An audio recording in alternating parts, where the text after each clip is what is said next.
அனைவருக்கும் வணக்கம். ஸோ இந்த வீடியோல நம்ம என்ன பார்க்க போறோம் அப்படின்னா, ஆகஸ்ட் மந்த்ல நடந்த முக்கியமான விஷயங்கள், அது எல்லாமே கரண்ட் அஃபேர்ஸ் பாயிண்ட் ஆஃப் வியூல எப்படி நமக்கு கேள்விகளா வரும் அப்படிங்கிறத பார்க்க போறோம்.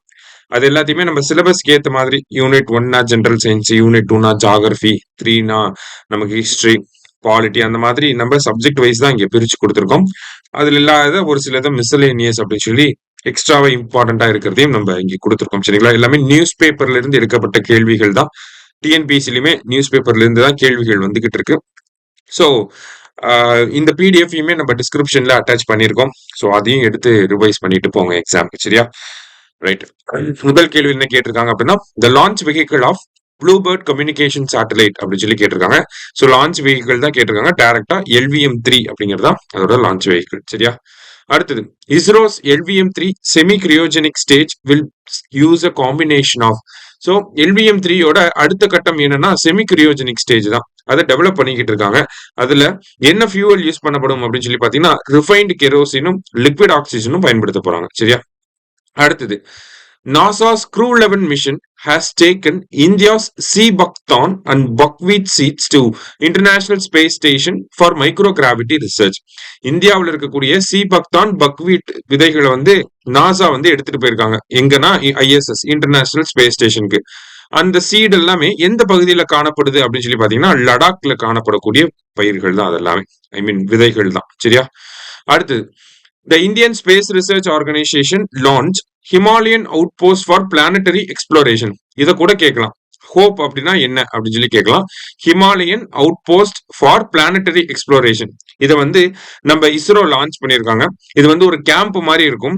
வெளி பிளானட்ஸ்ல இருக்கக்கூடிய அந்த தட்பவெட்ப நிலை இந்த கேம்புக்குள்ள இருக்கும். அங்க நம்ம தேவையான ரிசர்ச் எல்லாத்தையும் பண்ணிக்கலாம். சரியா? அது எங்க இருக்கு அப்படின்னு சொல்லி பாத்தீங்கன்னா, சோக்கர் வேலி லடாக்ல வந்து இருக்கு. ரெண்டுமே கரெக்ட் ஸ்டேட்மெண்ட்ஸ் தான். அடுத்ததா, NASA aims to build a nuclear power station in Moon by which year? அதாவது நிலவுல அணுமின் நிலையத்தை எப்போ கட்டி முடிக்கணும்னு நினைக்கிறாங்கன்னா 2030 அதுக்கு டார்கெட்டா வச்சிருக்காங்க. சரியா?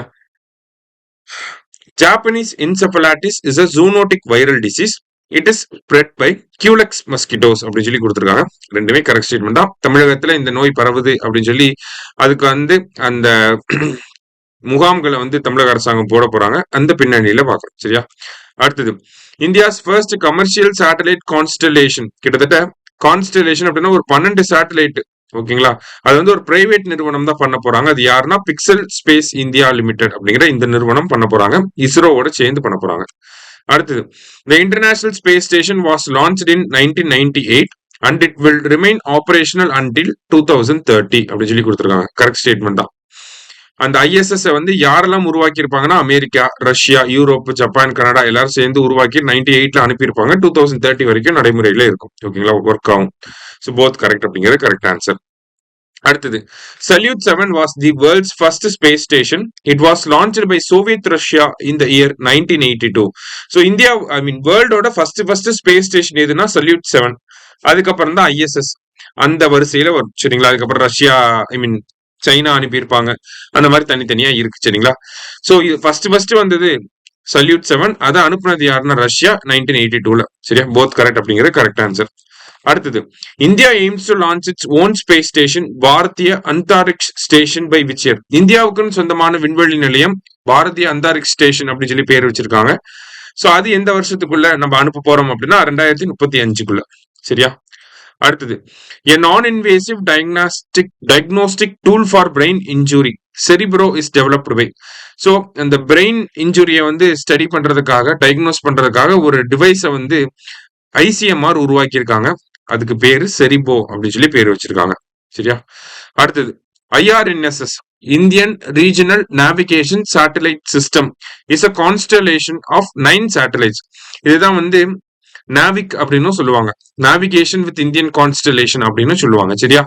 சோ அது வந்து கிட்டத்தட்ட ஒரு 9 சேட்டலைட்ஸ் வந்து அதுல இருக்கும். It provides location services within radius of 1500 kilometre. எப்படி அமெரிக்காவுக்கு GPSஓ அந்த மாதிரி இந்தியாவுக்கு IRNS. ஓகேவா? சோ இது வந்து நமக்கு லொகேஷன் சர்வீசஸ் கொடுக்குது. போத் கரெக்ட் அப்படிங்கிறது கரெக்ட் ஆன்சர். அடுத்தது, இந்தியாவுக்கு எப்படி IRNSS, அமெரிக்காவுக்கு எப்படி GPSஓ அந்த மாதிரி ரஷ்யாவுக்கு குளோனாஸ், சைனாவுக்கு பெய்தோ, அமெரிக்காவுக்கு GPS, யூரோப்புக்கு கலீலியோ. எல்லாமே கரெக்ட் தான். அடுத்தது, in Gaganyaan mission in which orbit are the Indian astronauts plan to be sent. இந்திய விண்வெளி வீரர்கள் சுபான்சு சுக்லா, பிரசாந்த் பாலகிருஷ்ணன் நாயர், அங்கத் பிரதாப், அஜித் கிருஷ்ணன் இவங்க எல்லாத்தையுமே வந்து கூட்டிட்டு போறாங்க இல்லையா ககன்யான் மிஷன் கீழே. அது எந்த ஆர்பிட்டுக்கு போறாங்கன்னா லோ எர்த் ஆர்பிட். ஓகேவா. அடுத்தது அந்த 4 பேர்ல 3 பேர் மட்டும் போவாங்க. சரியா. அடுத்தது the Idate commission was set up to study about the conditions of denotified nomadic and semi nomadic tribes அப்படின்னு சொல்லி கொடுத்துருக்காங்க. ஓகேவா. ஸோ இந்த நாடோடி பழங்குடியின மக்களை பத்தி ஸ்டடி பண்றதுக்காக இதாத்தே கமிஷனை வந்து செட்டப் பண்ணியிருப்பாங்க. அடுத்ததா வந்து பாத்தீங்கன்னா ஃபர்ஸ்ட் ஸ்டேட்மெண்ட் கரெக்ட் தான் நமக்கு.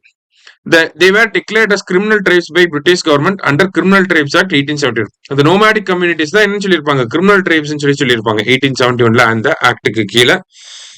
ஸோ அவங்கள வந்து நம்ம டீநோட்டிஃபை பண்ணிருப்போம் இண்டிபெண்டன்ஸ்க்கு அப்புறமா. அதனாலதான் அவங்கள டீநோட்டிஃபைட் கம்யூனிட்டிஸ் அப்படின்னு சொல்றாங்க. சரியா. போத் கரெக்ட் அப்படிங்கிறது கரெக்ட் ஆன்சர்.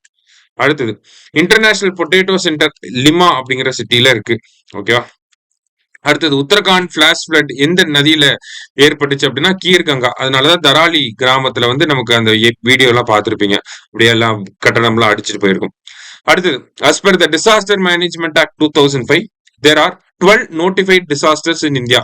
இந்த டிஎம்ஏ ஆக்ட் படி பாத்தீங்கன்னா இந்தியாவில் டிசாஸ்டர்னா ஒரு 12 டிசாஸ்டர் இருக்கு. சரிங்களா. என்னன்னா நமக்கு சைக்ளோனு, டிராட் இந்த மாதிரி சொல்லுவாங்க. அதுல கிளவுட் பர்ஸ்டும் ஒண்ணு. ஓகேவா. 12ல கிளவுட் பர்ஸ்டும் இருக்கு. சரியா. போத் கரெக்ட் அப்படிங்கறதா கரெக்ட் ஆன்சர். அடுத்தது the man who fed India is an autobiography related to M S. Swaminathan. Okay. அவரோட 100வது பர்த் ஆனிவர்சரி August 7, 1925 பிறந்திருப்பாரு. 100 வருஷம் ஆயிருச்சு. சரியா. அடுத்தது one moon day is equal to how many earth days அப்படின்னு சொல்லி கேட்டிருக்காங்க. 29.5 எர்த் டேஸ். சரியா. அடுத்தது which of the following factors are responsible for increasing human elephant conflict? மனிதர்களுக்கும் யானைகளுக்கும் மோதல் ஏற்படுறதுக்கான காரணங்கள் என்ன அப்படின்னு சொல்லி கேட்டிருக்காங்க. Encroachment into elephant habitats correct தான். Deforestation for agriculture and development மிகச்சரியானது. அடுத்தது டிப்ளீஷன் ஆஃப் நேச்சுரல் ரிசோர்சஸ். இது எல்லாமே என்ன ஆகுது, விலங்குகள் அந்த எலிஃபண்ட் எல்லாமே ஹியூமன் செட்டில்மெண்ட்ஸ் வரதுக்கு காரணம் இது 3 தான். அதனால ஆல் கரெக்ட் அப்படிங்கிறது கரெக்ட் ஆன்சர். சரியா. அடுத்தது world lion day August 10, project லயன்ல 2020ல August 15, 2020ல லான்ச் பண்ணிருப்பாங்க. ரெண்டுமே கரெக்ட் தான். போத் கரெக்ட் அப்படிங்கிறது கரெக்ட் ஆன்சர். அடுத்தது India produced 239.3 million tons of milk in the year 2023-24. அதுல உத்தரப்பிரதேஷ் தான் லார்ஜஸ்ட் மில்க் ப்ரொடியூசர். உத்தரப்பிரதேஷ்க்கு அடுத்தது தான் ராஜஸ்தான். சரியா. So both correct.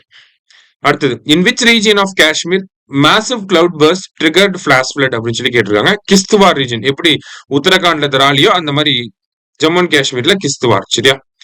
அடுத்தது Tamil Nadu has launched a comprehensive coral reef restoration initiative in Kariyachalli island அப்படின்னு சொல்லி கொடுத்திருக்காங்க. இந்த மன்னார் வளைகுடாவில் இருக்கக்கூடிய தீவுகள்ல கரியாச்சிலி தீவுல நம்ம ஆர்டிபிஷியல் கோரல் ரீஃப்ஸை வந்து செட்டப் பண்ண போறோம். சரிங்களா. அதை வந்து டிஎன் ஷோர் அப்படிங்கிற திட்டத்துக்கு கீழே பண்றோம். டிஎன் ஷோர்னு சொல்லலாம், இல்ல நெய்தல் மீட்சி இயக்கம் அப்படின்னு சொல்லலாம். சரியா. அடுத்தது India aims to increase its nuclear energy capacity by 10-fold via 10 nuclear energy plans by 2047. அதாவது 2047க்குள்ள நம்மளோட நியூக்ளியர் எனர்ஜியை அதிகப்படுத்தணும், 100 ஜிகாவாட் அடையணும் அப்படிங்கறது டார்கெட்டா வச்சிருக்கோம். சரிங்களா. இதெல்லாமே நம்ம பிரைம் மினிஸ்டர் இண்டிபெண்டன்ஸ் டே ஸ்பீச்ல சொன்னது. சரிங்களா. அதே மாதிரி மேட் இன் இந்தியா செமிகண்டக்டர்ஸ் வந்து 2025ஓட இறுதிக்குள்ள லான்ச் பண்ணிடுவோம் அப்படிங்கறதையும் சொல்லியிருப்பாங்க. போத் கரெக்ட் அப்படிங்கிறது கரெக்ட் ஆன்சர். அடுத்தது global capability centre of international solar alliance எங்க வரப்போகுதுன்னா இந்தியாவில வரப்போகுது. ஐஎஸ்ஏ அப்படிங்கிறது 2015ல கொண்டு வந்திருப்பாங்க. இந்தியாவும் பாரிஸும் சேர்ந்து உருவாக்கப்பட்ட ஒரு அமைப்பு. இதோட ஹெட் குவார்டர்ஸ் எங்க இருக்குன்னா குருகிராம்ல வந்து இருக்கு. சரியா. அடுத்தது which of the following type of map has been widely used? நம்ம பார்க்கக்கூடிய மேப் எல்லாமே ஓகேங்களா, ஸ்கூல் புக்ல எல்லா மேப்புமே பாத்தீங்கன்னா இந்த மெர்கட்டர் மேப் தான் நம்ம பார்ப்போம். இந்த மெர்கட்டர் மேப் அப்படிங்கிறது ஈக்குவேட்டர்ல இருக்கக்கூடிய பகுதிகள் சின்னதாகவும் போல் ரீஜன்ல இருக்கக்கூடிய பகுதிகளை பெருசாவும் காட்டும். அதனாலதான் கிரீன்லாண்ட் அப்படிங்கிறது நடைமுறையில சின்னதா இருந்தாலும் மேப்ல பாக்குறப்ப ஆப்பிரிக்கா விட பெருசா இருக்கும். சரியா. அடுத்தது வாட் இஸ் ப்ராஜெக்ட் இந்திரசாஸ்திரா அப்படின்னு சொல்லி கேட்டிருக்காங்க. ஆயில் டிஸ்கவரி, அதாவது அந்தமான் பக்கத்துல எண்ணெய் வளங்களை கண்டுபிடிக்கிறதுக்காக போடப்பட்ட இந்த திட்டம் தான் ப்ராஜெக்ட் இந்திரசாஸ்திரா அப்படின்னு சொல்லி சொல்லுவாங்க. சரியா. அடுத்தது advanced institute for wild life conservation எங்க இருக்குன்னா வண்டலூர்ல இருக்கு. இதெல்லாம் கேட்கலாம். சரியா. அடுத்தது பாரிஸ் அக்ரிமெண்டோட எந்த ஆர்டிகல் கார்பன் மார்க்கெட்டை பத்தி பேசுது அப்படின்னா ஆர்டிகல் 6. சரியா? அடுத்தது குலசேகரப்பட்டினத்திலிருந்து லான்ச் பண்ணக்கூடிய ராக்கெட்லாம் எவ்வளவு வெயிட்ல இருக்கும் அப்படின்னா 500 கிலோகிராம் வரைக்கும் லான்ச் பண்ணிக்கலாம் அந்த ராக்கெட்ஸ் எல்லாமே, சேட்டலைட்ஸ் எல்லாமே. சரியா? அடுத்தது வேடந்தாங்கல் பேர்ட் சாங்சுரி தான் வந்து இந்தியாவோட வேர்ல்டஸ்ட் பேர்ட் சாங்சுரி. அது எந்த வருஷம் வந்திருக்கும் அப்படின்னா 1936ல இந்தியாவோட முதல் பேர்ட் சாங்சுரியாவும் வந்திருக்கும். சரியா? வேடந்தாங்கல். அடுத்தது ஆதிவாணி ஆப் யார் லான்ச் பண்ணிருக்காங்கன்னா ட்ரைபல் அஃபேர்ஸ் மினிஸ்ட்ரி. சரியா? ஆதி அப்படிங்கிற பேர் வந்தாலே அது ட்ரைபல் அஃபேர்ஸ் மினிஸ்ட்ரியா தான் இருக்கணும். ஆதிவாணி ஆப் எதுக்காக லான்ச் பண்ணிருக்காங்கன்னா இந்த பிலி, முந்தாரி, கோந்தி, சந்தாலி, குய், காரோ அப்படிங்கிற இந்த ட்ரைபல் லாங்குவேஜஸ் எல்லாத்தையுமே அந்த ஆப் என்ன பண்ணும்னா ஹிந்திலையும் இங்கிலீஷ்லயும் டிரான்ஸ்லேட் பண்ணும். சரிங்களா? இதை வந்து ட்ரைபல் அஃபேர்ஸ் மினிஸ்ட்ரி ஆதி கர்மயோகி அப்படிங்கிற இனிஷியேட்டிவ்க்கு கீழே பண்ணியிருக்காங்க. சரியா? போத் கரெக்ட் அப்படிங்கிறது கரெக்ட் ஆன்சர். அடுத்தது லேட்டஸ்ட் இண்டஸ் வேலி சைட், அதாவது ராஜஸ்தான்ல ஒரு இண்டஸ் வேலி சைட்டை இப்ப கண்டுபிடிச்சிருக்காங்க. அது பேர் என்னன்னு கேட்கலாம். ரத்தாடியா ரீதேரி அப்படிங்கிறது. சரியா? அடுத்தது தமிழ்நாடு மெட்ராஸ் பிரசிடென்சில ஹிந்து ரிலீஜியஸ் போர்டு அப்படிங்கிற ஒரு விஷயத்த செட்டப் பண்றதுக்காக மெட்ராஸ் அரசாங்கம் வந்து கொண்டு வந்திருப்பாங்க. அதுக்கு அப்ரூவல் கொடுத்த வைஸ்ராய் யார் அப்படின்னு சொல்லி பாத்தீங்கன்னா லார்ட் இர்வின். சரியா? அடுத்தது the proposal to remove the judges of Supreme Court and High Court can only be introduced in Lok Sabha கொடுத்திருக்காங்க. தப்பு. லோக்சபாலையும் கொண்டு வரலாம், ராஜ்யசபாலையும் கொண்டு வரலாம். It must be supported by at least 50 members. தப்பு. லோக்சபானா 100 பேரு, ராஜ்யசபானா 50 பேர். சரியா? அடுத்தது the speaker must accept the proposal and send it to 3-member committee. இதுவுமே தப்பு தான். ஸ்பீக்கர் அக்செப்டும் பண்ணிக்கலாம், ரிஜெக்டும் பண்ணிக்கலாம். இங்க must acceptன்னு கொடுத்திருக்காங்க, அதனால இது தப்பு. சரியா? சோ மூணுமே தப்பா இருக்கு. All are incorrect. சரியா? அடுத்தது what is the name of AI powered tool launched by the government to generate structured minutes of Gram Sabha meetings அப்படின்னு சொல்லி கேட்டிருக்காங்க. சோ கிராம சபா கூட்டங்கள்ல என்ன பேசப்பட்டுச்சு அப்படிங்கறத தெளிவுபடுத்துறதுக்காக கொண்டு வரப்பட்ட ஒரு டூல் தான் என்னது சபா சார் அப்படிங்கிற இந்த விஷயம். சரியா? அடுத்தது which of the following is the top state in training members and officials of local bodies அப்படி சொல்லி கேட்டிருக்காங்க. சோ எந்த ஸ்டேட் அப்படின்னு சொல்லி பாத்தீங்கன்னா தமிழ்நாடு அரசாங்கம் தான். இப்ப லோக்கல் பாடி எலெக்ஷன் நடக்குது, நிறைய கவுன்சிலர்ஸ் எல்லாம் வராங்க. அவங்களுக்கு எல்லாம் என்ன பண்ணணும்னு தெரியாது. அவங்களுக்கு எல்லாம் வருஷம் வருஷம் ட்ரைனிங் கொடுப்பாங்க. அந்த ட்ரைனிங் கொடுக்கறதுல யார் ஃபர்ஸ்ட் அப்படின்னா தமிழ்நாடு தான். அடுத்தது the chief election commissioner is removed on the same grounds as a judge of the supreme court அப்படின்னு சொல்லி கொடுத்திருக்காங்க. எப்படி சுப்ரீம் கோர்ட் ஜட்ஜை ரிமூவ் பண்றோமோ அதே மாதிரிதான் சீஃப் எலெக்ஷன் கமிஷனரையும் ரிமூவ் பண்றோம் அப்படின்னு சொல்லி கொடுத்திருக்காங்க. ஃபர்ஸ்ட் ஸ்டேட்மெண்ட் நமக்கு கரெக்ட் தான். Chief election commissioner does not hold his office till the pleasure of the president though appointed by him. ஓகேவா? ஏன்னா சீஃப் எலெக்ஷன் கமிஷனரை நம்ம பார்லிமெண்ட்ல வச்சு ரிமூவ் பண்றோம், அதனால அவருக்கு அந்த பிளஸர் ஆஃப் த பிரசிடென்ட் அப்படின்னு சொல்லி கிடையாது. சரியா? போத் கரெக்ட் அப்படிங்கிறது கரெக்ட் ஆன்சர். அடுத்தது இங்க என்ன கொடுத்திருக்காங்க அப்படின்னா there is no provision in the constitution for removal of a minister who was arrested and detained in custody on account of serious criminal charges. அதாவது நமக்கு ஒருத்தர் வந்து கஸ்டடியில வச்சிருக்காங்க, ஒரு அமைச்சரை கஸ்டடியில வச்சிருக்காங்க அப்படின்னா அவர் பதவி விலகணும் அப்படின்னு சொல்லி எந்த ஒரு அரசியலமைப்பில் இருக்கக்கூடிய எந்த ஒரு ஆர்டிகளும் சொல்லல. ஓகேவா? அதுதான் கொடுத்திருக்காங்க. ஃபர்ஸ்ட் ஸ்டேட்மெண்ட் கரெக்ட் தான். சோ அதனால இப்ப என்ன பண்ணிருக்காங்கன்னா கவர்மெண்ட் வந்து 130th கான்ஸ்டிடியூஷன் அமெண்ட்மெண்ட் பில் அப்படிங்கறத கொண்டு வந்திருக்காங்க. அதை கொண்டு வந்து ஒரு அமைச்சர் இல்ல பிரதமரோ இல்ல முதலமைச்சரோ 30 நாள் தொடர்ச்சியா ஒரு சிறையில அடைக்கப்பட்டிருக்காரு, கஸ்டடியில இருக்காரு அப்படின்னா 31வது நாள் ஆட்டோமேட்டிக்கா அவரோட பதவி காலி ஆயிரும். அதுக்கப்புறமா அவர் வெளியே வந்ததுக்கு அப்புறம் மறுபடியும் அந்த பதவியில நீடிச்சுக்கலாம், மறுபடியும் அந்த பதவிக்கு வந்துடலாம். சரியா? சோ போத் கரெக்ட் அப்படிங்கறதா கரெக்ட் ஆன்சர். சமீபத்துல கொண்டு வந்தாங்க நம்ம ஆளுங்க. சரியா? இந்த 130th கான்ஸ்டிடியூஷன் அமெண்ட்மெண்ட் பில் அதுதான் என்ன பண்றாங்க, பிரைம் மினிஸ்டரோ சீஃப் மினிஸ்டரோ இந்த மாதிரி 30 நாள் வந்து கஸ்டடியில இருக்காங்க அப்படின்னா 31வது நாள் அவங்க பதவியை இழந்துருவாங்க. மறுபடியும் வெயில்ல வந்ததுக்கு அப்புறமா மறுபடியும் அமைச்சர் பதவியை அவங்க வந்து மறுபடியும் அமைச்சர் ஆயிக்கலாம். சரியா? அதான் இந்த பில்லு. சோ அந்த பில் என்ன பண்ண போகுது அப்படின்னா ஆர்டிகல் 75, 164, 239 AA இந்த ஆர்டிகல்ஸ் எல்லாம் அமெண்ட் பண்ண போகுது. சோ போத் கரெக்ட் அப்படிங்கிறது கரெக்ட் ஆன்சர். அடுத்தது a sitting president or vice president of the union, the governor of any state and the minister for the union or any state is not deemed to hold any office of profit, hence qualified for being a candidate for vice president. இப்ப CP Radhakrishnan அவர்கள் மகாராஷ்டிரா கவர்னரா இருந்தாரு. அவர் மகாராஷ்டிரா கவர்னரா இருக்கிறப்ப vice president எலெக்ஷன்ல போட்டியிடலாமா அப்படின்னு பாத்தீங்கன்னா நமக்கு கான்ஸ்டிடியூஷன்ல என்ன சொல்லியிருக்காங்க, ஒருத்தர் வந்து ஆபீஸ் ஆஃப் ப்ராஃபிட் வந்து வச்சிருக்க கூடாது. அப்படி வச்சிருந்தாங்கன்னா அவங்க போட்டி போடக்கூடாது. அப்ப அவர் கவர்னரா இருக்காரு, அது ஆபீஸ் ஆஃப் ப்ராஃபிட்டா அப்படின்னு சொல்லி கேட்டோம்னா கிடையாது. அது வந்து ஒரு கான்ஸ்டிடியூஷனல் பொசிஷன். அதனால அவர்னால பார்ட்டிசிபேட் பண்ண முடியும். So first statement correct. Vice president எலெக்ஷன்ல நீங்க நிக்க போறீங்க அப்படின்னா உங்களை சப்போர்ட் பண்ணி ஒரு 20 பேர் முன்மொழியணும், 20 பேர் வழிமொழியணும். அதான் இங்க கொடுத்திருக்காங்க. ஸோ போத் கரெக்ட் அப்படிங்கிறது கரெக்ட் ஆன்சர். சரியா? அடுத்தது, in which of the following case the Supreme Court recognized right to self identify gender அப்படின்னு சொல்லி கேட்டிருக்காங்க. எந்த கேஸ் அப்படின்னு சொல்லி பாத்தீங்கன்னா NALSA versus Union of India கேஸ்ல தான் இந்த ஒரு ஜட்ஜ்மெண்ட் வந்திருக்கும். சரியா? அடுத்தது, prevention of cruelty to animals act எப்போ வந்திருக்கும்னா 1960. அப்புறம் இந்த 130வது கான்ஸ்டிடியூஷன் அமெண்ட்மெண்ட் பில்ல எவ்வளவு நாள் அவங்க கஸ்டடியில இருந்தா அவங்க பதவி போயிடும், 30 நாள் இருந்தாங்கன்னா பதவி போயிடும். சரியா? அடுத்தது, ஜுடிஷியரியில ஏஏ பயன்படுத்துறதுக்கான கைட்லைன்ஸ் வெளியிட்டது யாருன்னா கேரளா ஹைகோர்ட். சரியா? நம்ம அரசாங்கம் வந்து புதுசா இன்கம் டாக்ஸ் ஆக்ட் வந்து கொண்டு வந்திருக்காங்க. 1961ல வந்த ஆக்ட் ரீப்ளேஸ் பண்ணிட்டு இப்ப புது ஆக்ட் கொண்டு வந்திருக்காங்க. அது எப்ப நடைமுறைக்கு வரப்போகுது அப்படின்னா ஏப்ரல் 1, 2026ல இருந்து. சரியா? அடுத்தது, in the context of the ongoing stray dog menace and the constitutional mandate to show compassion towards living creatures, which article of the Indian Constitution specifically directs us to show compassion for animals? அதாவது விலங்குகளுக்கு வந்து நம்ம ஒரு இரக்கம் காட்டணும் அப்படின்னு சொல்லக்கூடிய article எது அப்படின்னு சொல்லி கேட்கறாங்க. அப்படி ஒரு ஆர்டிகல் இருக்கா அப்படின்னு சொல்லி கேட்டா இருக்கு. Article 51A sub clause G அதுல வந்து சொல்றது. அதை நம்ம ஸ்ட்ரே டாக் இஷ்யூ, இந்த திருநாய் பிரச்சனையோட ரிலேட் பண்ணி பார்க்கிறோம். சரியா? அடுத்தது, டிரான்ஸ்ஜெண்டர் பாலிசியை வெளியிட்டது யாருன்னா தமிழக அரசாங்கம் தான். நலம் காக்கும் ஸ்டாலின் அந்த மெடிக்கல் கேம்ப் எல்லாமே ஒவ்வொரு சனிக்கிழமைகள்ல நடைபெறும். சரிங்களா? அடுத்தது, லெவல் அப் அப்படிங்கிற திட்டமா அரசாங்கம் கொண்டு வந்திருக்காங்க தமிழக அரசாங்கம். அது எதுக்காக அப்படின்னு சொல்லி பாத்தீங்கன்னா 6ஆம் வகுப்புல இருந்து 8ஆம் வகுப்பு படிக்கக்கூடிய மாணவர்களுக்கு இங்கிலீஷ் லாங்குவேஜ்ல அவங்களோட ஸ்கில்ல டெவலப் பண்றதுக்காக. சரியா? அடுத்ததா, நலம் காக்கும் ஸ்டாலின் திட்டத்துக்கு கீழே ஒவ்வொரு சனிக்கிழமையும் அந்த கேம்ப் நடத்துறாங்க. அதுல எவ்வளவு சர்வீசஸ் ஆஃபர் பண்றாங்கன்னா 17 சர்வீசஸ் ஆஃபர் பண்றாங்க. சரியா? ஆர்கன் டிரான்ஸ்பிளான்டேஷன்ல பெஸ்ட் ஸ்டேட் யாருன்னு கேட்டா கண்ணை மூடிட்டு நம்ம தமிழ்நாடு தான் சொல்லணும். சரிங்களா? அடுத்தது, உலக அளவுல பாக்குறப்ப இந்தியா 3rd பிளேஸ்ல இருக்கும் ஆர்கன் டிரான்ஸ்பிளான்டேஷன்ல. ஆகஸ்ட் 3 வந்து நேஷனல் ஆர்கன் டிரான்ஸ்பிளான்டேஷன் டே அப்படின்னு சொல்லி சொல்றாங்க. ரெண்டுமே கரெக்ட் தான். சரியா? நெக்ஸ்ட், டிஎன் ரைசிங் அப்படிங்கிற ஒரு புது ஈவெண்ட்டை நம்ம ஆளுங்க நடத்த ஆரம்பிச்சிருக்காங்க நம்ம கவர்மெண்ட். இது எதுக்காக அப்படின்னா தமிழ்நாட்டுல குளோபல் இன்வெஸ்டார் மீட் எதுக்கு நடத்துறோம், தமிழ்நாட்டுக்குள்ள இன்வெஸ்ட் பண்ணுங்க அப்படிங்கறத சொல்றதுக்காக.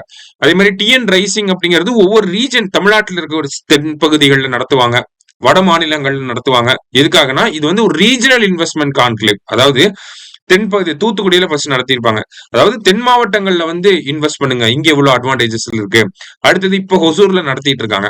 அப்ப ஹொசூர்ல வந்து இன்வெஸ்ட் பண்ணுங்க, இங்க எவ்வளவு அட்வான்டேஜஸ் இருக்கு அப்படின்னு சொல்லி தமிழ்நாட்டில் இருக்கக்கூடிய தமிழ்நாட பகுதிகளாக பிரிச்சு இந்த பகுதியில இந்த அட்வான்டேஜ் இருக்கு, அதனால இங்க வந்து இன்வெஸ்ட் பண்ணுங்க அப்படின்னு சொல்லி முதலீட்டாளர்களுக்கு ஒரு அழைப்பை கொடுக்கறதுக்காக தான் இந்த டிஎன் ரைசிங் அப்படிங்கிற ஈவெண்ட்டை நம்ம நடத்துறோம். கண்டிப்பா இதெல்லாம் கேட்பாங்க. சரியா?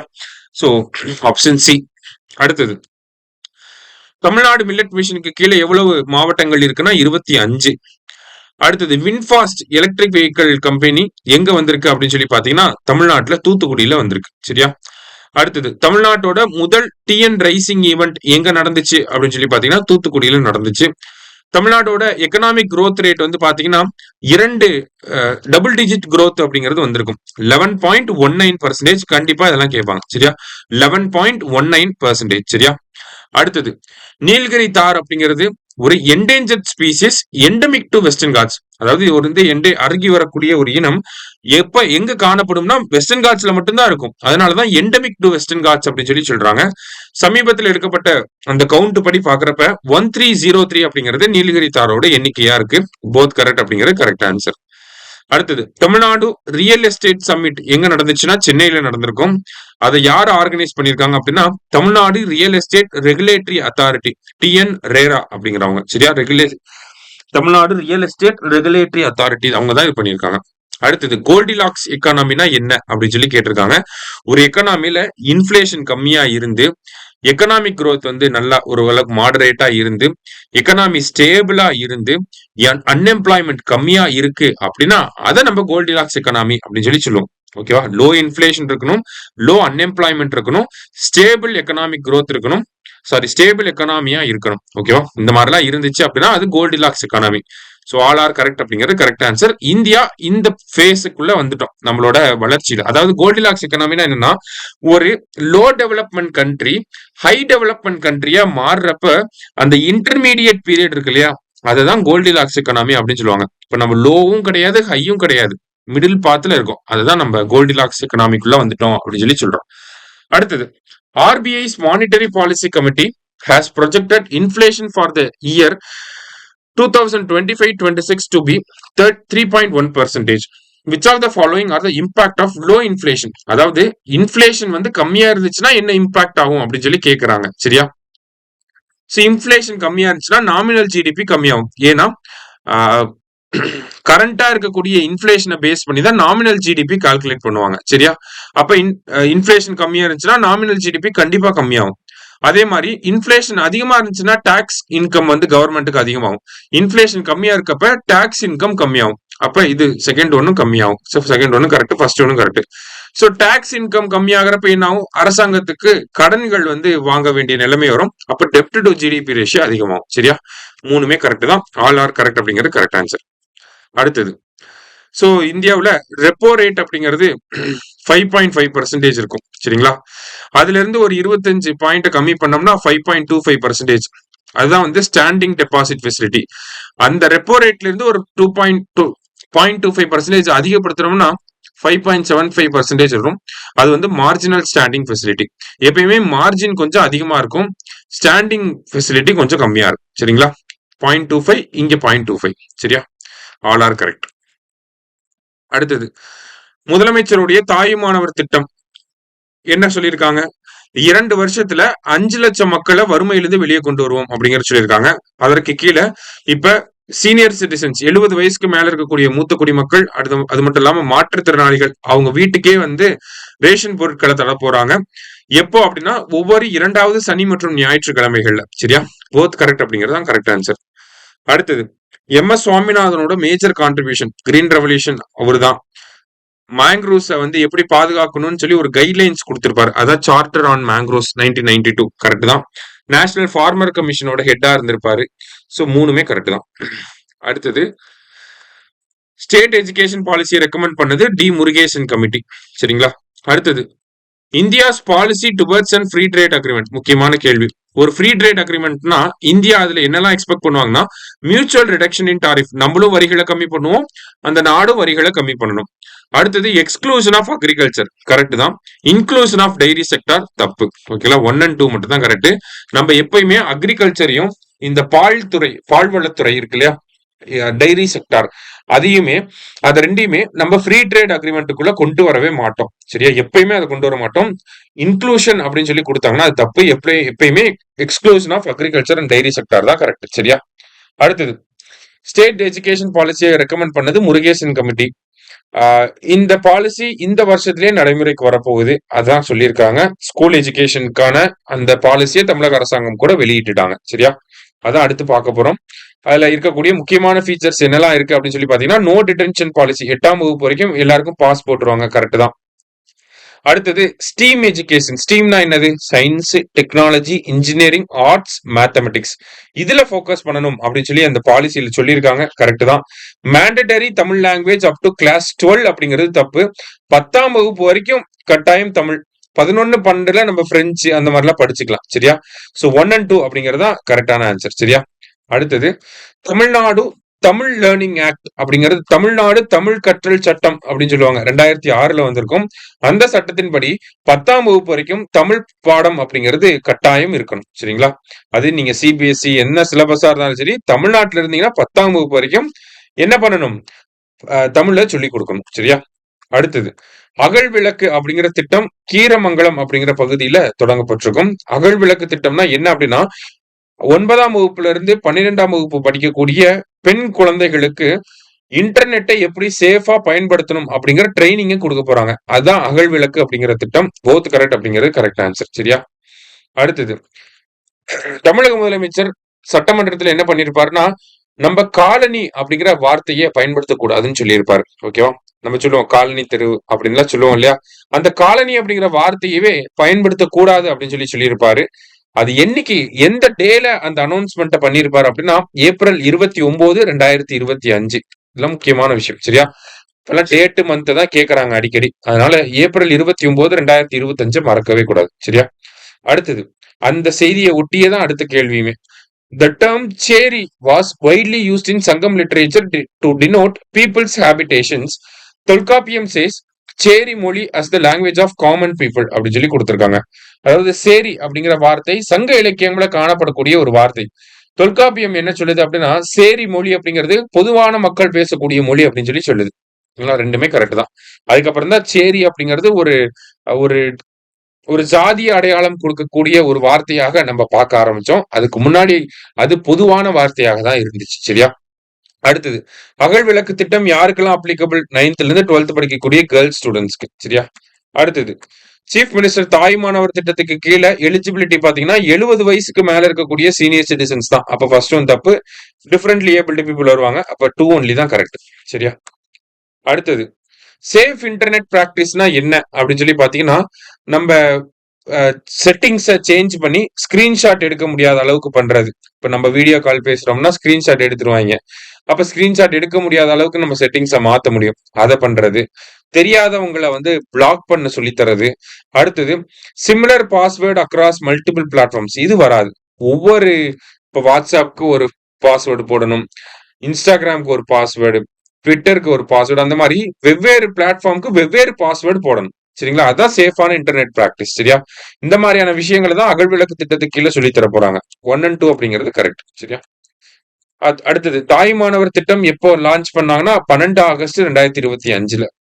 நெக்ஸ்ட் இந்தியா செமிகண்டக்டர் மிஷன் 2021 வந்திருக்கும். எலக்ட்ரானிக்ஸ் மினிஸ்ட்ரிக்கு கீழே இருக்கு. போத் கரெக்ட் அப்படிங்கிறது கரெக்ட் ஆன்சர்.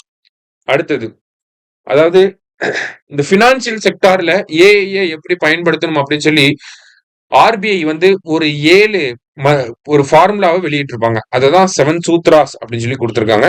ஆர்பிஐ அப்படிங்கறத கரெக்ட் ஆன்சர். சரியா? அடுத்தது நமக்கு முன்னாடி பாத்தீங்கன்னா ஜிஎஸ்டி 5, 12, 18, 28 அப்படின்னு சொல்லி இருக்கும். ஆனா இப்ப என்ன பண்ணிட்டாங்க?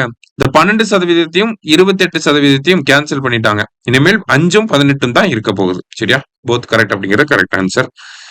அடுத்தது பிரதான் மந்திரி விக்ஷித் பாரத் ரோஸ்கர் யோஜனா. அதே மாதிரி இது என்ன பண்ணிருப்பாங்கன்னா இண்டிபெண்டன்ஸ் டே அப்போ இந்த திட்டத்தை லான்ச் பண்ணிருப்பாங்க. அதாவது இந்த இண்டிபெண்டன்ஸ் டே ஸ்பீச்ல இந்த திட்டத்தை பத்தின அறிவிப்பு வெளியாயிருக்கும். அதுல கீழே என்ன பண்றாங்கன்னா கிட்டத்தட்ட 15,000 ரூபாய் ஃபர்ஸ்ட் டைமா வேலைக்கு போகக்கூடிய ஆட்களுக்கு இன்சென்டிவா தர போறாங்க. ஓகேவா? சோ அடுத்ததா பாத்தீங்கன்னா வெற்றி பள்ளிகள் திட்டம், மாதிரி பள்ளிகள் திட்டம் அப்படிங்கிறது இருக்கு. ஒரு மாவட்டத்துக்கு ஒரு மாதிரி பள்ளி அப்படிங்கிறது இருக்கும். அந்த மாதிரி பள்ளியில ஹாஸ்டல் ஃபெசிலிட்டிஸ் எல்லாம் இருக்கும். நீட் ஜேஇக்கு எல்லாம் கோச்சிங் கொடுப்பாங்க. அந்த திட்டம் சக்சஸ்ஃபுல்லா இருக்கனால நம்மளோட ஸ்டேட் எஜுகேஷன் பாலிசியில அதே மாதிரியான விஷயங்களை அதிகப்படுத்தணும் அப்படின்னு சொல்லியிருப்பாங்க. அதனால நம்ம பள்ளிக்கல்வித்துறை என்ன பண்றாங்கன்னா ஒவ்வொரு வட்டார அளவுல இப்ப வெற்றி பள்ளிகள் அப்படிங்கிறத உருவாக்க போறாங்க. அந்த வெற்றி பள்ளிகள்ல நம்ம smart class room, internet facilities, modern facilities எல்லாமே இருக்கும். பிரைவேட் ஸ்கூல்ல என்னெல்லாம் இருக்குமோ அது எல்லாமே இருக்கும். ஹாஸ்டல் ஃபெசிலிட்டி தவிர இது எல்லாமே இருக்கும். அங்க நீட் ஜேஇ அந்த மாதிரி எக்ஸாமுக்கு கோச்சிங்கும் கொடுப்பாங்க. சரியா? ஸோ 86க்கு டி தான் ஆன்சர். அடுத்தது அதாவது இன்ஸ்டன்ட் கிராப் லோன் ஸ்கீம். இது என்னன்னா நம்ம மொபைல் ஆப் ஒன்று லான்ச் பண்ணிருக்காங்க. அதுல நம்ம போய் கோஆபரேட்டிவ் சொசைட்டில கடன் வேணும் அப்படின்னா நம்ம டாக்குமெண்ட்லாம் அப்லோட் பண்ணோம்னா அன்னைக்கே வெரிஃபை பண்ணி அந்த டேயோட எண்டு ஓகேங்களா, அந்த டே முடியறதுக்குள்ள என்ன பண்ணுவாங்க, நம்ம அக்கௌண்ட்ல அந்த லோன் அமௌண்ட்டை போட்டு விட்டுருவாங்க. அதுதான் இன்ஸ்டன்ட் கிராப் லோன் ஸ்கீம். இது தமிழ்நாடு அரசாங்கம் பண்றாங்க. எங்க இந்த திட்டத்தை லான்ச் பண்ணாங்கன்னா நம்ம முதலமைச்சர் தருமபுரியில லான்ச் பண்ணிருப்பாரு இந்த திட்டத்தை. அடுத்து தமிழ்நாடு செமிகண்டக்டர் மிஷன், அதனுடைய டைம் பீரியட் 2025 இருந்து 30 வரைக்கும். இதெல்லாம் கேட்கலாம். ஏன்னா செமிகண்டக்டர் பத்தி அடிக்கடி நியூஸ்ல இருக்கு. 2025 இருந்து 30 வரைக்கும் இருக்கு. சரியா? அடுத்தது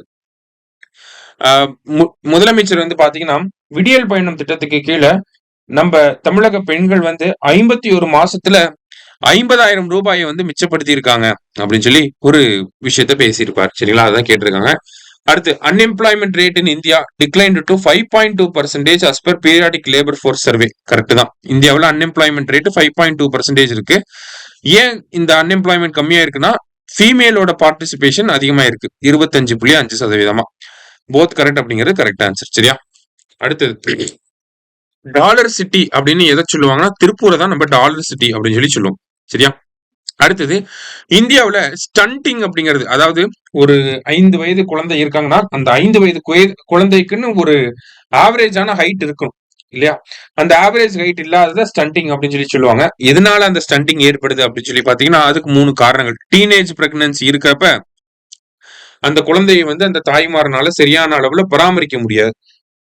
ஸோ அது ஒரு காரணம். சிசேரியன் டெலிவரிங்கிறதும் ஒரு முக்கியமான காரணம். அதே மாதிரி தாய்ப்பால் சரியான முறையில குழந்தைக்கு போய் சேராம இருந்துச்சுன்னா அதுவுமே ஒரு காரணம் தான். ஸோ 3மே கரெக்ட் தான். அடுத்தது காக்கும் கரங்கள் திட்டம் வந்து அந்த எக்ஸ் சர்வீஸ்மேனுக்காக நம்ம முதலமைச்சர் வந்து லான்ச் பண்ணியிருக்காங்க. அந்த எக்ஸ் சர்வீஸ்மேன் மத்தியில ஆண்டர்பிரினர்ஷிப்பை ப்ரொமோட் பண்றதுக்காக. சரியா? அந்த திட்டத்துக்கு கீழே கேபிட்டல் சப்சிடி 30%, இன்ட்ரெஸ்ட் சப்வென்ஷன் 3% வந்து கொடுக்குறாங்க. மூலதன மானியம் வந்து 30%, வட்டி மானியம் 3% கொடுக்குறாங்க. போத் கரெக்ட் அப்படிங்கிறது கரெக்ட் ஆன்சர். அடுத்தது சிஎம் பிரேக்ஃபாஸ்ட் ஸ்கீமுக்கு கீழே பாத்தீங்கன்னா முதலமைச்சருடைய காலை உணவு திட்டத்துக்கு வந்ததுக்கு அப்புறமா அந்த குழந்தைகள் வந்து ஹாஸ்பிட்டல்ல அட்மிட் ஆகிறது கிட்டத்தட்ட 63.2% கம்மியா இருக்கு அப்படின்னு சொல்லி சொல்லியிருக்காங்க. அதே மாதிரி ரொம்ப சீரியஸான நோய்கள்ல பாதிக்கப்படுறதும் கிட்டத்தட்ட 70.6% கம்மியா இருக்கு அப்படின்னு சொல்லி ஸ்டேட் பிளானிங் கமிஷன் இதை சொல்றாங்க. சரியா? கண்டிப்பா இதெல்லாம் கேட்கறதுக்கு வாய்ப்பு இருக்கு. 63.2% ஹாஸ்பிட்டல் அட்மிஷன் கம்மியா இருக்கு. சீரியஸ் இல்னஸ்னா 70.6%. சரியா? போத் கரெக்ட் அப்படிங்கிற கரெக்ட் ஆன்சர். அடுத்தது சோ முதலமைச்சருடைய காலை உணவு திட்டம் வந்து பாத்தீங்கன்னா state aided primary schools in urban ஏரியாஸ்ல லான்ச் பண்ணிருக்காங்க, எக்ஸ்டெண்ட் பண்ணிருக்காங்க. முன்னாடி ஸ்டேட் எய்டட் ஸ்கூல்ஸ்ல இருந்துச்சு, ஆனா அது ரூரல் ஏரியாஸ்ல மட்டும் இருந்துச்சு. இப்ப அர்பன் ஏரியாஸ்லயும் லான்ச் பண்ணிருக்காங்க.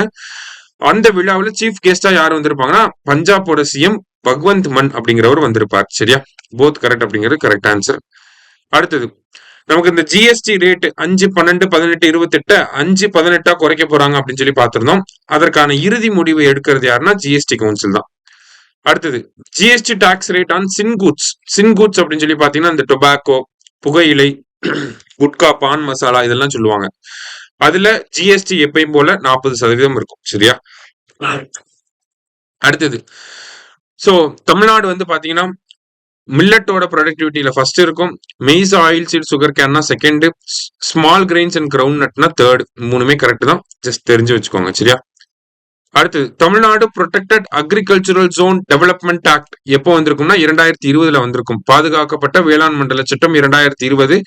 அந்த சட்டம் வந்ததுக்கு அப்புறமா அந்த வேளாண் மண்டலம், பாதுகாக்கப்பட்ட வேளாண் மண்டலத்துல விவசாயம் சாராத திட்டங்களை செய்ய முடியாது. அதான் அந்த சட்டம். சரியா? அடுத்தது inflation target is defined in terms of consumer price index. சரியா? அடுத்தது national curriculum for early childhood care and education, அதோட பேர் வந்து ஆதர்ஷீலா. சரியா? தமிழ்நாட்டுல ஆடி பாடி விளையாடு பாப்பா அப்படின்னு சொல்லுவோம். இந்தியா லெவல்ல பாக்குறப்ப ஆதர்ஷீலா அப்படின்னு சொல்லி சொல்லுவாங்க. National frame work for early childhood stimulation என்னன்னா நவ்சேத்னா அப்படின்னு சொல்லி சொல்லுவாங்க. நவ்சேத்னா அப்படிங்கறது அதோட பேர். சரியா? அடுத்தது PM Svanidhi, street vendors Atma Nirbhar நிதி அப்படின்றது இந்த திட்டம். இந்த திட்டத்தை 2030 வரைக்கும் எக்ஸ்டெண்ட் பண்ணிருக்காங்க. சரியா? எப்போ வந்திருக்கும் அப்படின்னா June 1, 2020 வந்திருக்கும். 2030 வரைக்கும் எக்ஸ்டெண்ட் பண்ணிருக்காங்க. சோ இந்த திட்டத்துக்கு கீழே 15,000 ரூபாய் ஃபர்ஸ்ட் கடன் கொடுப்பாங்க. அதை நம்ம கட்டி முடிச்சிட்டோம்னா அதுக்கப்புறம் 25,000 ரூபாய் கடன் வாங்கிக்கலாம்.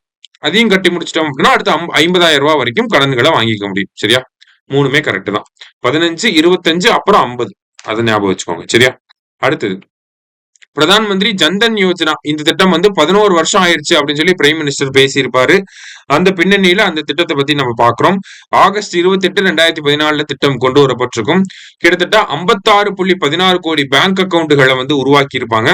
அந்த பேங்க் அக்கௌண்ட்ல இருக்கக்கூடிய டெபாசிட் தொகை மட்டும் பாத்தீங்கன்னா 2.67 லட்சம் கோடி ரூபாய் டெபாசிட் தொகை வந்து இருக்கு.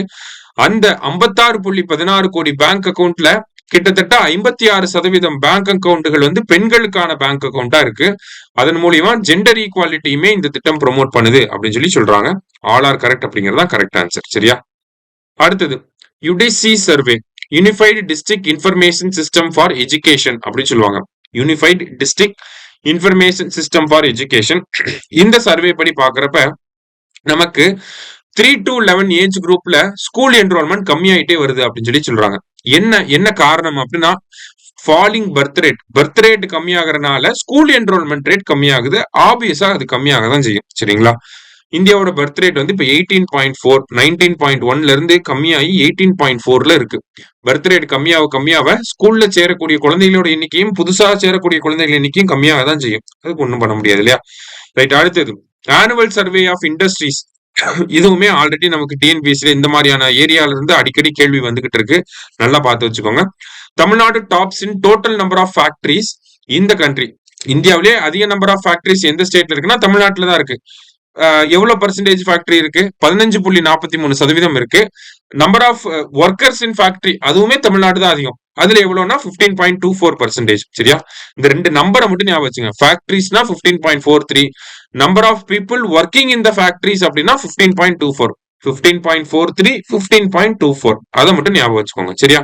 போத் கரெக்ட்ங்கிறது தான் கரெக்ட் ஆன்சர். அடுத்தது நேஷனல் எஜுகேஷன் பாலிசி படி பியூப்பிள் டீச்சர் ரேஷியோ, அதாவது 30 ஸ்டூடெண்ட்டுக்கு ஒரு டீச்சர் இருக்கணும் அப்படின்னு சொல்றாங்க இந்த NEP 2020ல. ஆனா தமிழ்நாடு பொறுத்த வரைக்கும் பாத்தீங்கன்னா 23 மாணவர்களுக்கு ஒரு ஆசிரியரை வச்சிருக்கோம். சரியா? அடுத்தது தந்தை பெரியாருடைய உருவப்படம் எங்கு திறந்து வைக்கப்பட்டிருக்கு அப்படின்னா ஆக்ஸ்போர்ட் யூனிவர்சிட்டியில நம்ம முதலமைச்சர் திறந்து வச்சிருக்காரு. கண்டிப்பா இதெல்லாம் கேட்பாங்க. சரியா? அடுத்தது தமிழ்நாட்டுல ஃபயர் கமிஷன் அப்படிங்கறத செட்டப் பண்ணிருக்காங்க. இந்த கமிஷன் என்ன பண்ணுவாங்கன்னா இந்த ஃபயர் அண்ட் ரெஸ்கியூல இருக்கக்கூடிய விஷயங்கள், அந்த ஃபயர் லைசன்ஸ் கொடுக்கறது, இதுல எல்லாம் வந்து இம்ப்ரூவ்மெண்ட்டை வந்து சொல்ல போறாங்க. நிறைய விஷயங்களை சஜஸ்ட் பண்ண போறாங்க இம்ப்ரூவ்மெண்ட். சரியா? சோ ரெண்டுமே கரெக்ட் தான். அதனுடைய தலைவரா யார் வந்திருக்காங்க? அந்த ஃபயர் கமிஷனோட சேர்பர்சன் யாரு அப்படின்னு சொல்லி பாத்தீங்கன்னா சங்கர் ஜிவால். சரிங்களா? இப்பதான் டிஜிபியா இருந்து ரிட்டையர் ஆயிருப்பாரு. உடனே இங்க வந்துட்டார். ஓகேங்களா? Chairperson of fire commission. அடுத்தது தமிழ் சொசைட்டில இருந்து மதுரை தமிழ் சங்கம் அப்படிங்கறத முன்னாடி என்ன சொல்லியிருக்காங்கன்னா செந்தமிழ் கலசாலை அப்படின்னு சொல்லியிருக்காங்க. இதை அனௌன்ஸ் பண்ணது யாருன்னா பாண்டித்துரை தேவர். அதாவது it was announced by Pandithurai Thevar in Madras session of INC in 1901. ரெண்டுமே கரெக்ட் தான். சரியா? போத் கரெக்ட் அப்படிங்கிறது கரெக்ட் ஆன்சர். அடுத்தது who among the following passed a resolution in 1922 in Madras Legislative Council to group all untouchable caste under Adi Dravidar category அப்படின்னு சொல்லி கேட்டிருக்காங்க. அதாவது untouchables எல்லாத்தையுமே ஆதி திராவிடர்கள் அப்படிங்கிற கேட்டகரி கீழே கொண்டு வரணும்னு சொன்னது MC ராஜா அவர்கள். சரியா? அடுத்தது 13ஆம் நூற்றாண்டை சேர்ந்த ஒரு நடுக்கல் அப்படிங்கிறது மேட்டூர்ல கிடைக்கப்பட்டிருக்கு. சரியா? அந்த நடுக்கல்ல தமிழ் பிராமி எழுத்துக்கள் இருக்கு அப்படின்னு சொல்றாங்க. அது தவறு. சங்க காலத்துல இருக்கக்கூடிய அந்த நடுக்கற்கள்ல தான் தமிழ் பிராமி எழுத்துக்கள் அப்படிங்கிறது இருக்கும். சரியா? சோ செகண்ட் ஸ்டேட்மெண்ட் தப்பு. 1 only அப்படிங்கிறது கரெக்ட். அடுத்தது இண்டிபெண்டன்ஸ் அப்ப மெட்ராஸ் பிரசிடென்சில 26 டிஸ்ட்ரிக்ட் இருந்துச்சு. அதுல இண்டிபெண்டன்ஸ் அப்ப தமிழ்நாட்டுக்கு சேர்ந்த டிஸ்ட்ரிக்ட்ஸ் எத்தனை அப்படின்னு சொல்லி பாத்தீங்கன்னா 12 தான். 26ல 12 தான் தமிழ்நாடுக்கு. இந்த மாதிரி கேள்விதான் இப்ப கேக்குறாங்க. மெட்ராஸ் பிரசிடென்சில 26 டிஸ்ட்ரிக்ட் இருந்துச்சு. ஆனா அதுல எவ்வளவு தமிழ்நாட்டுக்கு சேர்ந்தோம்னா 12. சரியா? அடுத்தது புதுக்கோட்டை அப்படிங்கிறது நிறைய பேருக்கு தெரியாம இருக்கலாம். மேபி ஒரு சில பேருக்கு தெரிஞ்சிருக்கலாம். புதுக்கோட்டை வந்து ஒரு பிரின்ஸ்லி ஸ்டேட்டா இருந்துச்சு. சரியா? அது எப்ப இந்தியாவோட சேர்ந்திருக்கும் அப்படின்னா 1948ல தான் சேர்ந்திருக்கும். அடுத்தது ஆர்கியாலஜிக்கல் சர்வே ஆஃப் இந்தியா ஆழ்கடல் ஆராய்ச்சியை பண்ண ஆரம்பிச்சிருக்காங்க. எங்க அப்படின்னா மகாபலிபுரம் பக்கத்துல. சரியா? Next 71st national film awards. அதுல வந்து Shahrukh Khan, Vikrant Massey best director best actor award கொடுத்திருப்பாங்க. ராணி முகர்ஜிக்கு பெஸ்ட் ஃபீமேல் ஆக்டர் அவார்டு கொடுத்திருப்பாங்க. ஷாருக் கானுக்கு வந்து அந்த ஜவான் படத்துக்காக கொடுத்திருப்பாங்க. அவ்வளோலாம் தேவையில்லை. Still next which state has decided to observe MS Swaminathan birthday as sustainable agriculture day? MS Swaminathan birthday நம்ம பார்த்தோம் ஆகஸ்ட் 7 அப்படின்னு சொல்லி. அவரோட டே, அந்த டேவை வந்து சஸ்டைனபிள் அக்ரிகல்ச்சர் டேன்னு மகாராஷ்டிரா செலிப்ரேட் பண்ண போறாங்க. சரியா? அடுத்தது USA இந்தியா மேல எவ்வளவு சதவீதம் டாரிஃப் வந்து போட்டிருக்காங்க? 25%. அது இல்லாம அதுக்கப்புறம் ஒரு 25% இந்தியா வந்து ரஷ்யாவோட ஆயில வாங்குறோம் அப்படின்னு சொல்லி எக்ஸ்ட்ராவா 25 இப்ப மொத்தம் ரவுண்டா 50% போட்டிருக்காப்ல. சரிங்களா? அடுத்தது ஜல்ஜீவன் மிஷன் கீழே ஒரு நாளைக்கு ஒரு நபருக்கு எவ்வளவு தண்ணி கொடுப்பாங்க அப்படின்னு சொல்லி பாத்தீங்கன்னா 55 litres per capita per day. அதுதான் வந்து பிக்ஸ் பண்ண அளவு. சரிங்களா? அடுத்தது ஸ்ரீ சக்தி ஸ்கீம் கொண்டு வந்தது யாருன்னா ஆந்திர பிரதேஷ். அங்க அந்த மகளிர் உரிமை திட்டம் தான், சாரி அந்த விடியல் பயணம் திட்டம் அங்க கொண்டு வந்திருக்காங்க. அடுத்தது ஷிபு சோரன் எந்த கட்சியை சேர்ந்தவர்னா ஜார்க்கண்ட் முக்தி மோர்ச்சாவை சேர்ந்தவர், ஜார்க்கண்ட் மாநிலம். சரியா? கர்த்தவிய பவன் அப்படின்னா காமன் சென்ட்ரல் செக்ரட்டரியேட். ஓகேவா? எல்லா அமைச்சகங்களுக்குமான செக்ரட்டரியேட் ஒரே பில்டிங்ல இருக்க போது அது வந்து கர்த்தவிய பவன் அப்படின்னு சொல்ல போறாங்க. அடுத்தது first MS Swaminathan prize for food and peace. முதல் முறையா இந்த பிரைஸ் அனௌன்ஸ் பண்ணியிருக்காங்க. அதை வந்து ஆடமலா அடன்லே அப்படிங்கிறவருக்கு கொடுத்திருக்காங்க. அவர் எந்த ஊர்னா நைஜீரியாவை சேர்ந்தவர். சரியா? அடுத்தது ஈக்வேட்டர் பிரைஸ் அப்படிங்கிறது யுஎன்டிபி கொடுப்பாங்க. சரியா? இந்த equator பிரைஸ Nobel prize for biodiversity conservation அப்படின்னு சொல்லுவாங்க. இந்தியாவை சேர்ந்த பிபி ஃபாத்திமா அப்படிங்கிற இந்த மகளிர் சுய உதவி குழுக்கு இந்த அவார்டு வந்து வழங்கப்பட்டிருக்கு. ரொம்ப முக்கியமான ஒரு கேள்வி. ஈக்வேட்டர் பிரைஸ்னா Nobel prize for biodiversity conservation அப்படின்னு சொல்லுவாங்க. சரியா? அடுத்தது இந்தியா ஜஸ்டிஸ் ரிப்போர்ட் அப்படின்னா அதுல வந்து 4 பேராமீட்டர்ஸ் இருக்கும். என்னன்னா police, prison, judiciary, legal aid. சரியா? All are correct. Okay, police, prison, judiciary, legal aid. ஓகே, அதுல ஃபர்ஸ்ட் யார் இருக்காங்கன்னா கர்நாடகா வந்து இருக்காங்க. அடுத்தது India has become 3rd largest metro network. சரியா? வேர்ல்டுலே 3rd லார்ஜஸ்ட் நம்ம தான். இந்தியாவோட longest freight train, goods train, பெரிய கூட்ஸ் ட்ரெயின் ஒன்று பார்த்திருப்பீங்க. ருத்ராஸ்திரா அப்படிங்கிறது அதோட பேர். சரியா? அடுத்தது மெட்ரோ நெட்வொர்க் வச்சு பாக்குறப்ப இந்தியாவோட 24 சிட்டிஸ்ல மெட்ரோ நெட்வொர்க் அப்படிங்கிறது இருக்கு. வேர்ல்டு லெவல்ல நம்ம 3rd பொசிஷன்ல இருக்கும். சரியா? போத் கரெக்ட் அப்படிங்கிற கரெக்ட் ஆன்சர். வேர்ல்டு லயன் டே அப்படின்னா ஆகஸ்ட் 10. அடுத்தது வீஸ் பாயஸ் அப்படிங்கிறவர் வந்து பாத்தீங்கன்னா ஒரு ஹாக்கி பிளேயர், சமீபத்துல இறந்து போயிட்டாரு. 1972 மியூனிக் ஒலிம்பிக்ஸ்ல வந்து பிரான்ஸ் மெடல் வின் பண்ணிருப்பாங்க. சரியா? அடுத்தது 79th இண்டிபெண்டன்ஸ் டேவோட தீம் என்ன அப்படின்னா நயா பாரத் அப்படிங்கிறது முக்கியமான கேள்வி. அடுத்தது சுதர்ஷன் சக்ரா அப்படின்னு சொல்லி ஒரு விஷயத்த நம்ம பண்ண போறோம். சரிங்களா? எந்த ஒரு வான் பாதுகாப்பு அமைப்பா இருக்க போது அதை நம்ம 2035 பண்ணி முடிக்கணும் அப்படின்னு டார்கெட் வச்சிருக்கோம். அடுத்தது prime minister independence day speech எவ்வளவு நேரம் பேசியிருப்பாருன்னா 103 நிமிஷம் பேசியிருப்பார். இது வரைக்கும் யாருமே 103 நிமிஷம் பேசினது கிடையாது. சரியா? அதுக்கு முன்னாடி பெஸ்டும் அவர் தான். 98 நிமிஷம் பேசியிருப்பாரு. அது வந்து 2 வருஷத்துக்கு முன்னாடி. 103 நிமிஷம் அப்படிங்கிறது இந்த வருஷம் பேசினது. சரியா? அடுத்தது தகைசால் தமிழர் விருது காதர் மொய்தீன் அவர்களுக்கு, அப்துல் கலாம் விருது நாராயணன், இஸ்ரோ தலைவர் நாராயணன் அவர்களுக்கு, கல்பனா சாவ்லா விருது வந்து பாத்தீங்கன்னா துளசிமதி முருகேசன் அவர்களுக்கு வழங்கப்பட்டிருக்கு. 3மே கரெக்ட் தான். அடுத்தது இந்தியாவோட பிளாக வந்து ஸ்பேஸ் நீடில் அப்படிங்கிற ஒரு பில்டிங்ல கொடி ஏத்திருப்பாங்க. அந்த ஸ்பேஸ் நீடில் அப்படிங்கிற பில்டிங் எங்க இருக்குன்னா அமெரிக்காவோட சியாட்டில் அப்படிங்கிற நகரத்துல இருக்கு. அடுத்தது காலநிலை மாற்றம் காரணமாக உலகின் முதல் திட்டமிடப்பட்ட இடம்பெயர்வு திட்டத்தின் கீழ் எந்த நாடு தனது மக்களை இடமாற்றம் செய்கிறது அப்படின்னு சொல்லி கேட்டிருக்காங்க. துவாலு அப்படிங்கிற நாடு வந்து பாத்தீங்கன்னா அந்த சி லெவல் வந்து ரைஸ் ஆகிறனால அந்த நாட்டுல மக்கள் வாழ முடியாத ஒரு சூழல் ஏற்பட்டிருக்கு. அதனால அந்த நாட்டோட மொத்த மக்கள் தொகையுமே இப்ப ஆஸ்திரேலியாவுக்கு ரீலோகேட் பண்ணிக்கிட்டு இருக்காங்க. சரியா? அடுத்தது 22வது இந்தியன் இன்ஸ்டிடியூட் ஆஃப் மேனேஜ்மெண்ட் எங்க வரப்போகுதுன்னா கவுஹாத்தில வரப்போகுது. இந்தியாவோட first fully digitally literate state எது அப்படின்னா Kerala. World human robot games எங்க நடந்துச்சுன்னா சைனால நடந்துச்சு. டைமண்ட் லீக் அப்படிங்கிறது அத்லெட்டிக்ஸ் ரிலேட்டடா இருக்கக்கூடிய ஒரு கேம்ஸ். சரியா? அடுத்தது ஃபுல்லி டிஜிட்டலி லிட்ரேட் ஸ்டேட் அப்படின்னா என்ன அப்படின்னு சொல்லி பாத்தீங்கன்னா ஒரு கேரளாவது சொல்றோம். நம்ம கேரளால இருக்கக்கூடிய யங்ஸ்டர்ஸும் சரி, அங்க இருக்கக்கூடிய வயசான மக்களும் சரி, அவங்களால டிஜிட்டல் டெக்னாலஜிஸை ஆக்சஸ் பண்ண முடியும். கம்ப்யூட்டர் யூஸ் பண்ண தெரியும், போன் யூஸ் பண்ண தெரியும், ஸ்கீம்ஸ்க்கு அப்ளை பண்ண தெரியும். இந்த மாதிரி அந்த ட்ரைனிங் வந்து கொடுத்துருக்காங்க கேரளா. சரியா? Option B. அடுத்தது SCO 2025 டியான்ஜின்ல நடந்துச்சு. SCO 2001 தொடங்கப்பட்டிருக்கும். ஹெட் குவார்டர்ஸ் வந்து பெய்ஜிங்ல வந்து இருக்கு. இந்தியா எப்போ உறுப்பினர் ஆயிருப்பாங்க அப்படின்னு சொல்லி பாத்தீங்கன்னா 2017 நம்ம உறுப்பினர் ஆயிருக்கு. நேஷனல் ஸ்பேஸ் டேனா ஆகஸ்ட் 23. IMDயோட வேர்ல்டு காம்படிட்டிவ்னஸ் இண்டெக்ஸ்ல இந்தியாவோட ரேங்க் என்ன அப்படின்னு சொல்லி பாத்தீங்கன்னா 41. 63 நாடுகள்ல 41வது இடத்துல இருக்கும். INS உதயகிரி, ஹிம்கிரி இது எல்லாமே ப்ராஜெக்ட் 17A கீழே நம்ம உருவாக்கி இருக்கோம். ஜஸ்ட் தெரிஞ்சுக்கிட்டா போதும். அதே மாதிரி நம்ம அடுத்த கட்ட ரிஃபார்ம்ஸை வந்து இந்தியாவுக்கு தேவைப்படுது அப்படின்னு சொல்லி அந்த ரிஃபார்ம்ஸ் வந்து பண்ண போறோம் அப்படின்னு சொல்லி நம்ம பிரைம் மினிஸ்டர் இண்டிபெண்டன்ஸ் டே ஸ்பீச்ல பேசியிருப்பாரு. அதுக்கு ஒரு கமிட்டி போட போறோம் அப்படிங்கறத சொல்லியிருப்பாரு. அந்த கமிட்டியோட சேர்பர்சன் யாருன்னா ராஜீவ் கௌபா. சரியா? அடுத்து நேஷனல் ஆயுர்வேதா டே எப்பனா செப்டம்பர் 23. இனிமேல் நேஷனல் ஆயுர்வேதா டேவா செலிப்ரேட் பண்ண போறோம்னு சொல்லி போன மாசம் அனௌன்ஸ் பண்ணியிருக்காங்க. சரியா? அடுத்து காமன்வெல்த் கேம்ஸ் இந்தியா 2030 நடத்த போறோம். ஒலிம்பிக் கேம்ஸ் வந்து நடத்தணும்னு சொல்லி 2036 இந்தியா டார்கெட் பண்ணிட்டு இருக்காங்க. சரியா? அடுத்தது first Khelo India water sports festival அப்படிங்கிறது தால் லேக் ஸ்ரீநகர்ல நடந்துச்சு. சரியா? அதுல யாரு ஃபர்ஸ்ட் பிரைஸ் வாங்கினது அப்படின்னு சொல்லி பாத்தீங்கன்னா மத்திய பிரதேஷ். சரியா? ஃபர்ஸ்ட் பிரைஸ் வந்து மத்திய Pradesh. National sports day August 29. விருந்தாவனி Vastra அப்படிங்கிறது ஒரு ஃபேமஸான பட்டு வகை. சரிங்களா? எந்த ஸ்டேட்டுக்கு சொந்தமானதுன்னா அஸ்ஸாமுக்கு சொந்தமானது. அடுத்து SCO 2025 நமக்கு டியான்ஜின்ல நடந்துச்சு.